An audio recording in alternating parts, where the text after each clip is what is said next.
இன்றைக்கி ஒரு சூப்பரான அவசர பிரியாணி தான் போட போகிறோம். நான் முடித்தது லேட் ஆகிடுச்சு, அதனால் சரி இந்த பிரியாணி இன்றைக்கி போட்டுடலான்ட்டு ஒரு 1.5 கிலோ சிக்கன் வாங்கியிருக்கேன். அதில் ஒரு கிலோ அளவுக்கு வெங்காயம் சேர்த்துருக்கேன். அப்புறமா காரத்துக்கு ஏற்ப மிளகாய், அப்புறமா ஒரு கைப்பிடி அளவுக்கு கொத்தமல்லி இலை சின்ன சின்ன பீஸாக கட் பண்ணிக்கோங்க. அப்புறமா புதினா, ஒரு 1.5 டீஸ்பூன் அளவுக்கு இஞ்சி பூண்டு பேஸ்ட்டு, ஒரு கப் அளவுக்கு தயிர் எடுத்துக்கலாம்.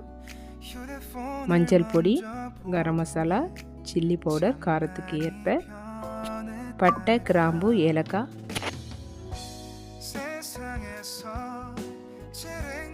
ஒரு 1/2 kg டொமேட்டோ சின்ன சின்ன பீஸாக கட் பண்ணி சேர்த்துக்கோங்க.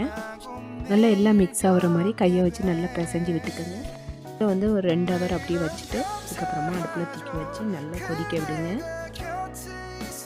இப்போ பாருங்கள் நல்லா கொதிச்சிட்ருக்கு. இப்போ 1 டீஸ்பூன் அளவுக்கு நெய் சேர்த்துக்கலாம், இல்லைன்னா எண்ணெயும் சேர்த்துக்கலாம்.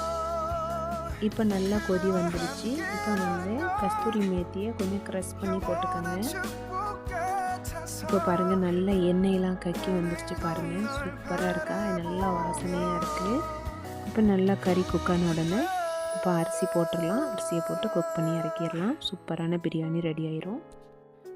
அரிசி போட்டதை நான் வீடியோ எடுக்க மறந்துட்டேன். இப்போ நான் அரிசி போட்டுட்டு கிளறி விட்டுட்ருக்கேன்.